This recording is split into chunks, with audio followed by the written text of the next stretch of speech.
جب آپ نور والوں کے ڈیرے پر پہنچتے ہیں تو وہاں پر مختلف لوگوں سے آپ کی ملاقات ہوتی ہے۔ اشفاق صاحب اس ڈیرے کو اس طرح بیان کرتے ہیں، یہ 2-2.5 کنال کا مربع نما قطع زمین تھا جس کے ارد گرد پختہ اینٹوں کی 4 دیواری تھی۔ سامنے سڑک کی جانب دیوار مشکل سے 2-2.5 فٹ اونچی ہوگی، لیکن پہلوؤں کی جانب 4 دیواری قد آدم اونچی تھی۔ اس 4 دیواری کے اندر چھپر اور پھوس کی جھونپڑیاں تھیں جو بیشتر 4 دیواری کی بیک پر بنی ہوئی تھی۔ یہیں بائیں ہاتھ پر ڈونگا کوٹھا تھا جو سطح زمین سے 2.5-3 فٹ نیچے تھا اور جس کے اندر چھت پر کڑیوں میں کنڈے ڈال کر ہاتھ سے کھینچنے کا پنکھا لگایا گیا تھا۔ اس ڈونگے کوٹھے کے ساتھ ایک چھوٹا سا ڈھارا تھا جس میں 4-5 بکریاں بندھی تھیں۔ اس ڈھارے کے ساتھ ایک کھلا چھپر تھا جس میں 2 بڑے بڑے چولہے تھے اور کھانے پکانے کے برتن رکھے تھے۔ یہ ڈیرے کا لنگر تھا جہاں دن رات آگ جلتی تھی اور ہر وقت کچھ نہ کچھ پکتا رہتا تھا۔ وہاں پر اب اشفاق صاحب کی مختلف لوگوں سے ملاقات ہوتی ہے اور یہ ملاقات ایسی ہوتی ہے جو آگے آنے والے وقت میں جاری رہتی ہے۔ اور جو سب سے پہلے وہاں پر ملاقات ہوتی ہے آپ کی ڈاکٹر صاحب سے، اور اشفاق صاحب کہتے ہیں کہ ڈاکٹر صاحب ایک ایسی شخصیت تھے کہ پہلے ہی نظر میں انہوں نے مجھے اور میں نے ان کو پسند کر لیا۔ اب اشفاق صاحب لکھتے ہیں، میں اور ڈاکٹر صاحب مصروف گفتگو تھے کہ سب لوگ اپنی اپنی جگہوں پر اٹھ کھڑے ہو گئے۔ ڈاکٹر صاحب بھی جلدی اٹھے اور فرمانے لگے، حضور آ گئے۔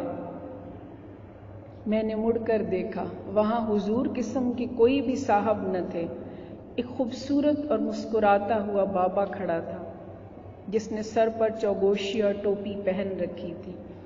گھٹنوں تک گرم فلالین کا لمبا سا کرتا تھا، نیچے لال پٹی والا ٹسر کا تہبند، بہت سی جیبوں والی ایک واسکٹ اور گلے میں ایک نیم گرم صافہ گہرے سرخ رنگ کا۔ موٹے موٹے پاؤں میں پرانی وضع کے چرمی سلیپر تھے۔ میں نے اس حضور کو سر سے پاؤں تک دیکھا اور پھر دیکھتا ہی رہ گیا۔ اس بابے سے زیادہ خوبصورت مرد میں نے اپنی زندگی میں اس وقت تک نہ دیکھا تھا۔ میں گل حمید، صدر ایوب اور والنٹینیو کے حسن سے بڑا متاثر تھا، لیکن یہ صورت تو کچھ اور ہی تھی۔ ایسا حسن مجھے کسی وجود پر، کسی تصویر میں، کبھی خواب میں بھی نظر نہ آیا تھا۔ میری سیٹی گم ہو گئی۔ چودھری صاحب نے سر جھکا کر کہا، حضور یہ ہمارے اشفاق صاحب ہیں، اشفاق احمد صاحب۔ حضور نے ایک مگھم سا نعرہ لگایا، نور والے، اور پھر تالی بجا کر بولے، رحمتاں والے، برکتاں والے، خدائی مہمان، لو جی یہ اشفاق صاحب بھی ہمارے جانی جان ہیں، نور والے۔ میرے مسافر کے لیے بڑے ہوئے ہاتھ ویسے ہی رہ گئے اور آپ نے میرا کندھا تھپ تھپا کر کہا، آتے جاتے رہا کریں، بزرگان دین سے میل جول رکھیں، رحمتوں والے، برکتوں والے۔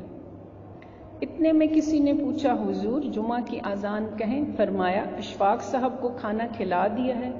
میں نے عرض کیا، حضور کوئی جلدی نہیں، جمعہ کے بعد کھا لیں گے۔ فرمایا، جمعہ کے ادب میں کہہ رہے ہو یا ابھی بھوک نہیں؟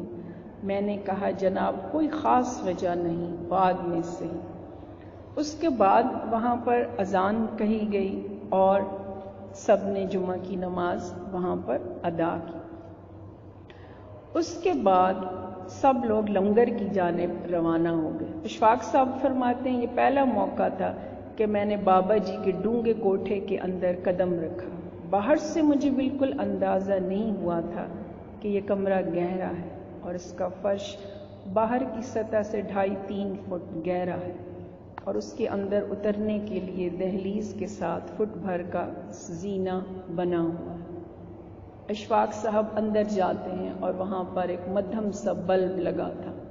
وہاں پر کنستر، ڈبے، بوریاں، تھیلے اور ڈرم پڑے تھے جن کے اندر اجناس، گڑ، تیل، اچار، مربے اور بہت سارے کھانے پکانے سے متعلق سامان رکھے تھے۔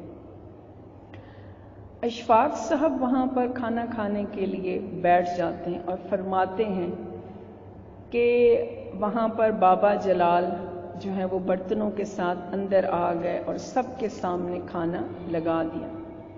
فرماتے ہیں ڈاکٹر صاحب نے میری پلیٹ میں آدھ پاؤ کی 2 بوٹیاں، دستی کی ایک لمبی سی نلی اور چوسنے والی ہڈی کا ایک چمچہ ڈال دیا۔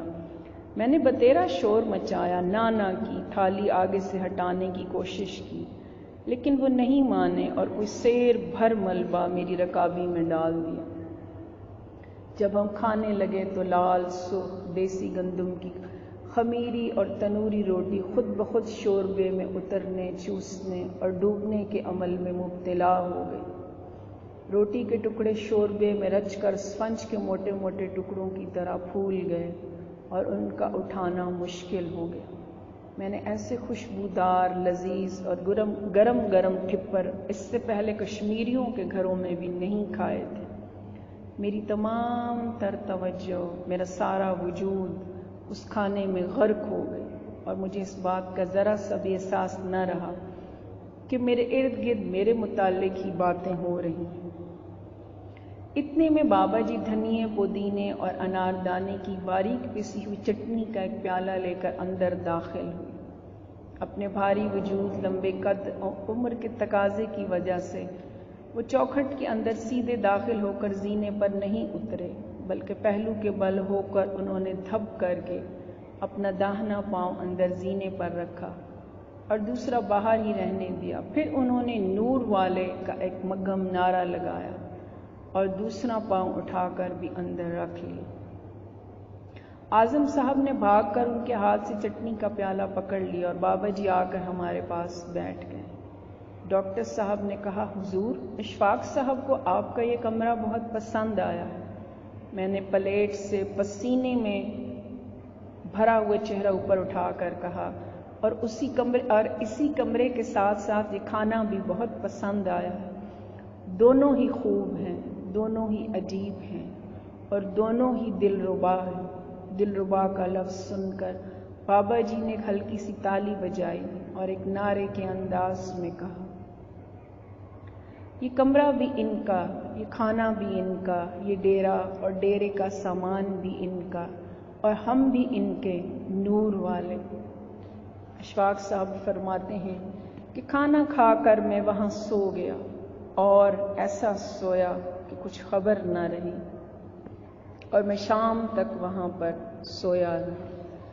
آپ فرماتے ہیں کہ میں ایسا سویا کہ کچھ خبر نہ رہی۔ جب میں سو کر اٹھا تو گہری شام ہو چکی تھی۔ ڈونگے کوٹھے کے اندر میری چارپائی سے ذرا دور چومکھیا دیا جل رہا تھا اور باہر سے لوگوں کی آوازیں آ رہی تھیں۔ میں اٹھ بیٹھا اور چارپائی سے ٹانگیں نیچے اتار کر سوچنے لگا کہ آج یہ میرے ساتھ کیا ہوا۔ میرا خیال ہے کہ خرکاروں کے کیمپ میں سپلائی کیے جانے والا لڑکا جب پہلی مرتبہ سو کر اٹھتا ہوگا تو اس کے ذہن میں بھی ایسے ہی خیال آتے ہوں گے۔ باہر آپ فرماتے ہیں باہر ڈیرے پر روشنی ہو چکی تھی اور لوگ چھوٹی چھوٹی ٹکڑیوں میں بٹے شام کا کھانا کھا رہے ہیں۔